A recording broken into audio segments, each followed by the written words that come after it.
Hello everyone. Bonjour tout le monde.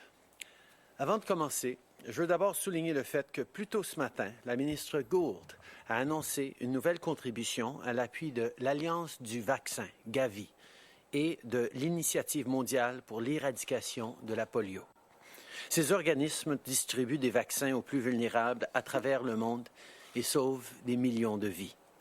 Plus récemment, Gavi aide aussi les pays en développement à répondre aux éclosions de maladies comme la COVID-19.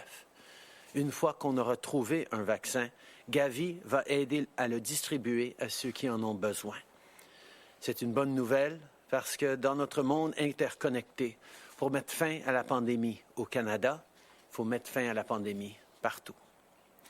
Before we get into things, I want to note that earlier this morning, Minister Gould announced a significant contribution to the Vaccine Initiative, Gavi, the Vaccine Alliance, Gavi, and the Global Polio Eradication Initiative. These organizations deliver vaccines to some of the world's most vulnerable, saving millions of lives. Most recently, Gavi is also helping developing countries build capacity to respond to disease outbreaks like COVID-19. Once a COVID-19 vaccine is available, Gavi will help get it to the people who need it. And that will keep us all safer. Because in our interconnected world, to end this pandemic for good in Canada, we have to end it everywhere.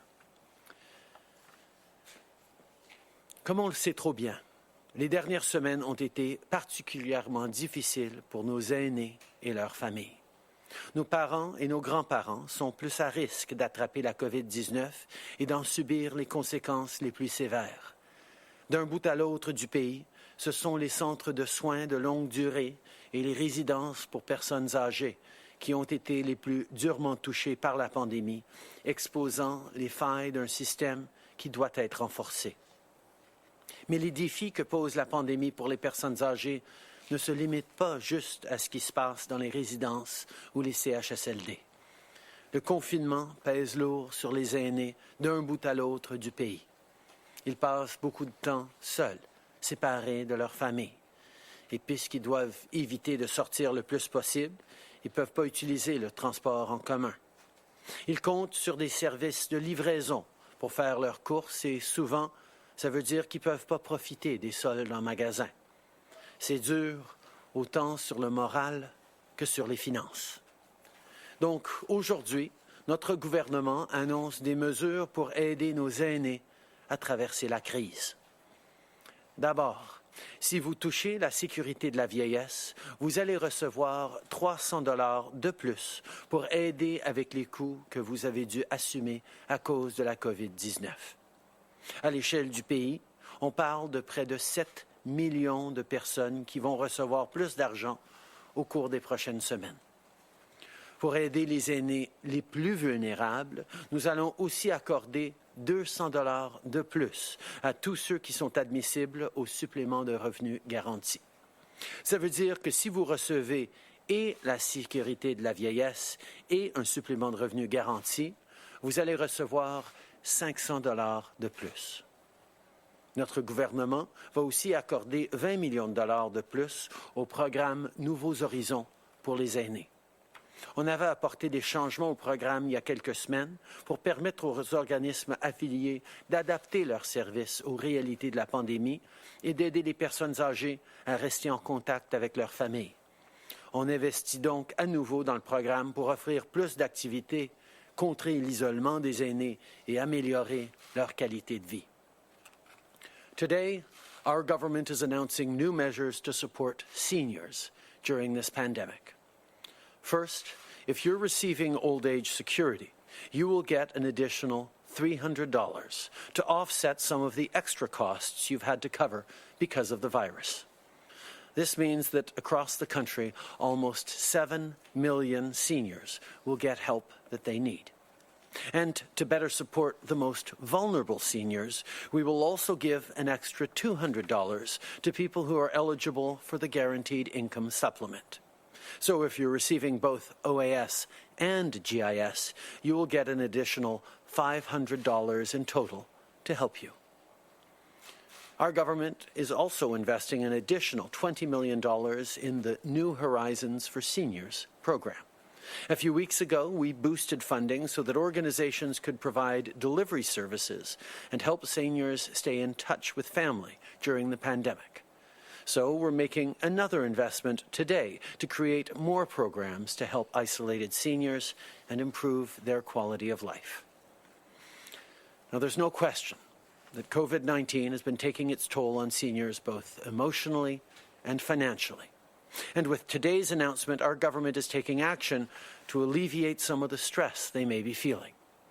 But there's a le champ de compétences, mais nous allons être là pour accompagner, pour aider les provinces dans les solutions qu'ils vont devoir regarder. Je pense que les Canadiens d'un bout à l'autre de ce pays se posent des questions sur comment on s'occupe de nos aînés et vont demander que dans les mois et les années à venir, il y a des améliorations. Ce sera aux provinces de déterminer, mais le gouvernement fédéral sera là pour appuyer, pour accompagner, pour aider les provinces dans l'aide qu'ils vont offrir.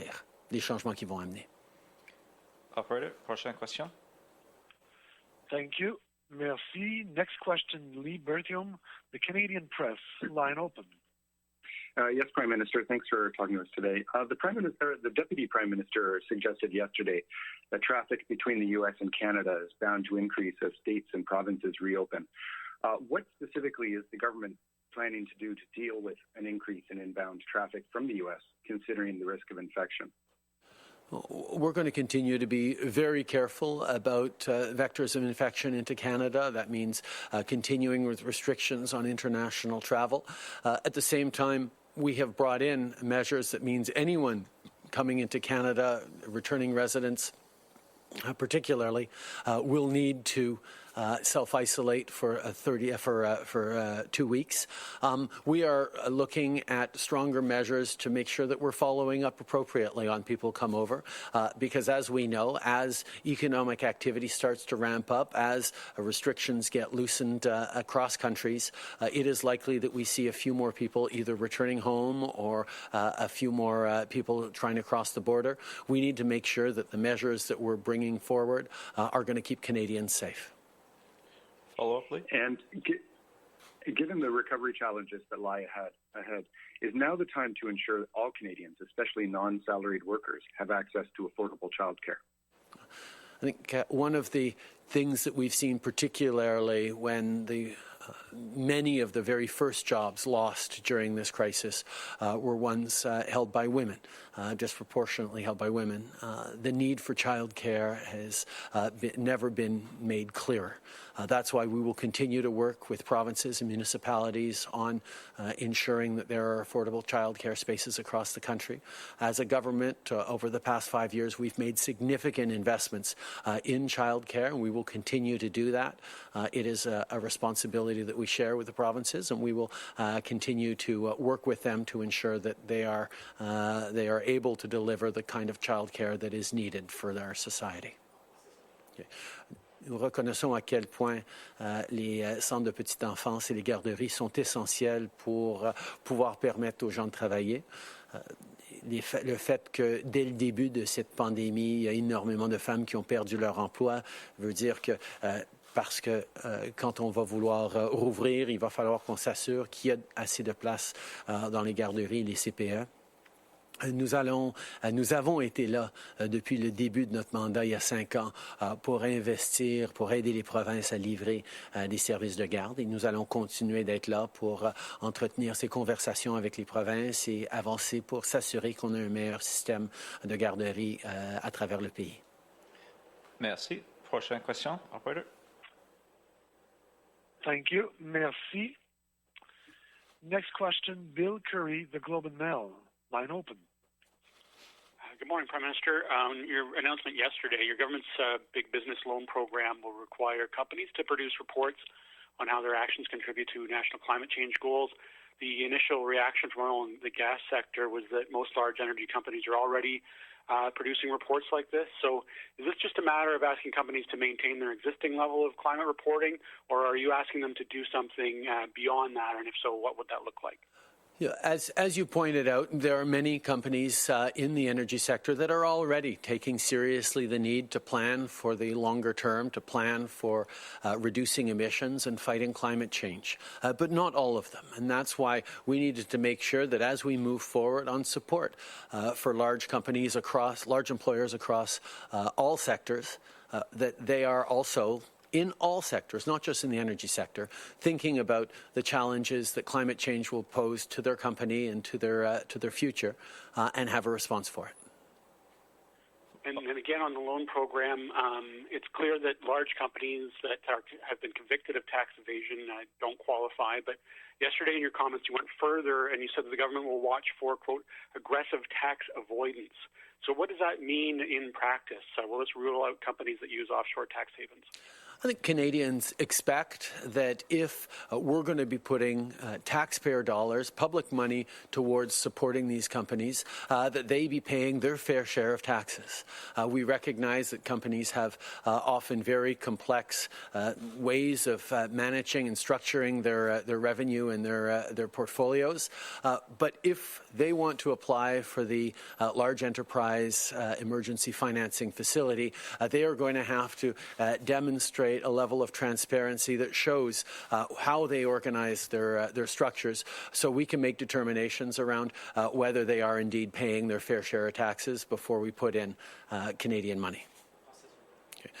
Nous reconnaissons que beaucoup de grandes compagnies utilisent différentes structures pour minimiser les impôts qu'ils doivent payer, mais les Canadiens s'attendent à ce que les gens qui vont recevoir de l'argent du public aient payé leur juste part d'impôts.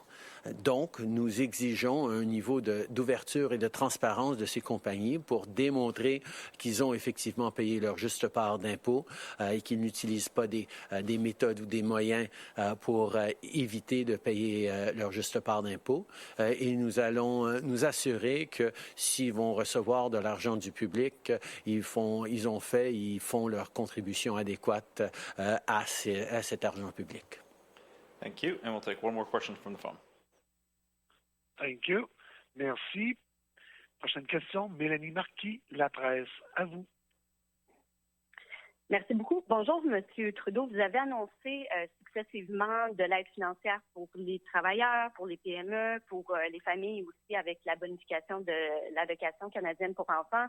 Il y a eu les étudiants ensuite, hier les grandes entreprises. Comment expliquez-vous aujourd'hui aux aînés qu'ils arrivent au bas de cette longue liste? Au contraire, depuis les débuts, on pense à nos aînés. On a reconnu qu'ils étaient les plus vulnérables à la COVID-19 par leur état de santé, par leur âge. Et c'est pour ça qu'on a pris dès le début des mesures pour les protéger, que ce soit d'encourager les gens de rester chez eux, de ne pas aller voir leurs grands-parents, de s'assurer qu'on est en train de les aider par des organismes comme Centraide, de leur donner plus d'argent au moyen du retour de la TPS. Nous avons pris des mesures significatives pour aider les aînés. En même temps, aujourd'hui, nous en faisons une étape de plus. Nous allons envoyer un chèque de 300 $ à presque 7 millions d'aînés à travers le pays, avec un bonus de 200 $ pour tout le monde qui se retrouve sur le supplément de revenu garanti, parce que c'est nos aînés les plus vulnérables. Il faut appuyer tous les différents secteurs de l'économie. On a reconnu que dès le début, ceux qui ont perdu leurs revenus, perdu leur chèque de paye, les étudiants qui ne vont pas avoir d'emploi d'été à partir du début mai, avaient besoin d'aide immédiate. Mais maintenant, on est content de pouvoir aider les aînés qui ont des dépenses additionnelles depuis plusieurs semaines et qui vont continuer. Suivi? Sur un autre sujet maintenant concernant la frontière entre le Canada et les États-Unis, on présume qu'il y a des discussions en ce moment concernant la réouverture, en fait la renégociation de l'entente qui a été conclue au moins jusqu'au 21 mai. Mais puisque ultimement le Canada est souverain en cette matière, la question demeure, voulez-vous, oui ou non, rouvrir la frontière le 21 mai? Comme vous avez vu depuis le début, les conversations avec les États-Unis sont extrêmement importantes pour assurer non seulement des restrictions, mais pour permettre à ce que les biens et services essentiels qui continuent d'être encore plus essentiels dans l'ère de la COVID-19 continuent. C'est pour ça qu'on est en négociation et en conversation constante avec les États-Unis sur l'enjeu des frontières et sur d'autres enjeux partagés. Et je peux vous souligner que ces conversations sont toujours extrêmement positives et constructives. Bonjour, M. Trudeau. Christian Noël de Radio-Canada. Les personnes âgées sont parmi les plus vulnérables. Ils font face à une augmentation de coûts qui ne peuvent pas nécessairement trouver une façon de les diminuer. Là, vous leur donnez un paiement unique d'un maximum de 500 $, donc il y en a qui vont recevoir moins. Pourquoi est-ce que vous pensez que 500 $ dans votre cœur, c'est suffisant pour les aînés? On reconnaît qu'il y a énormément de gens qui ont perdu leur source de revenus pendant cette pandémie. Ils ont perdu leur chèque de paye. Des étudiants ne vont pas avoir leur emploi d'été. Des travailleurs vont pas pouvoir faire l'argent sur lequel ils comptaient pour payer leurs épiceries, pour payer leur loyer. Les aînés sont en général pas dans une situation où ils perdent leurs revenus, mais ils font face à certains coûts additionnels, en plus d'un niveau de stress et de préoccupation à cause de la santé, de leur santé et de leur vulnérabilité à la COVID-19. Et c'est pour ça qu'on reconnaît que de leur donner de l'aide supplémentaire va faire une grosse différence. On va envoyer 300 $ à tous les aînés qui qualifient pour la sécurité de vieillesse, avec 200 $ de plus pour ceux qui reçoivent le supplément de revenu garanti. Donc, je me mets à la place d'une personne âgée qui, là, va recevoir 500 $ peut-être au maximum. Si ça dure 1 an, ça veut dire 41 $ par mois, 10 $ par semaine. Vous voulez qu'il fasse quoi avec 10 $ de plus par semaine alors que le coût de l'épicerie augmente? On sait qu'on est dans une situation sans précédent et on est en train d'agir pour maintenant, pour les mois à venir. Évidemment, si cette situation se poursuit pendant encore 6 mois, pendant encore 1 an, il va falloir qu'on prenne d'autres mesures, qu'on ait d'autres réflexions sur comment on va appuyer les aînés, les jeunes, les entreprises, les travailleurs. L'aide qu'on amène maintenant, c'est de l'aide pour le court terme, pour la situation d'urgence dans laquelle on se trouve. Mais comme vous avez vu, au fur et à mesure qu'on avance, on va toujours ajuster le tir tant que nécessaire pour s'assurer que les gens reçoivent l'aide dont ils ont besoin. One of the things we've seen in this unprecedented situation is we need to remain flexible and support people with what they need when they need it. Obviously, if this continues for another 6 months, for another year, we will have to continue to make adjustments and extend many programs. But right now, what we're looking at is the short-term support that is needed to get Canadians through this so that we can come out the other side and restart the economy soon.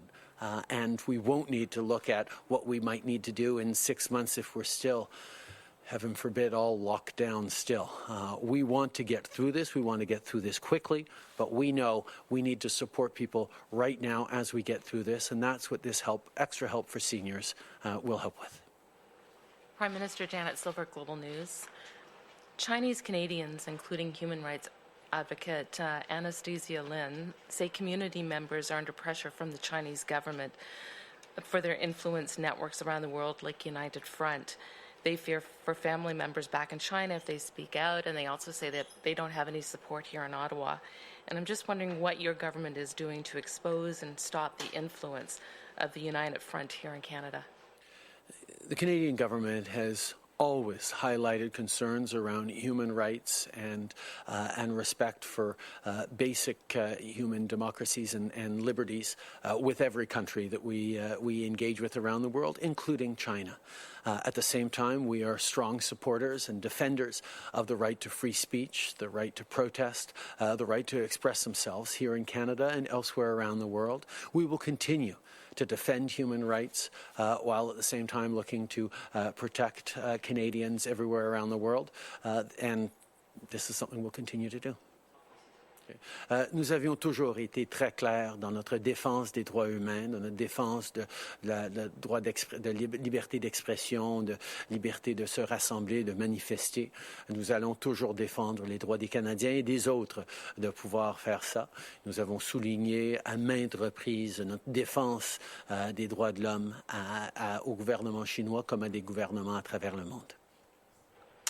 The agreement to shut down the Canada-U.S. border for essential workers only, allowing only them through, expires next week. A number of provinces like BC and Ontario have said that they don't want that border to reopen.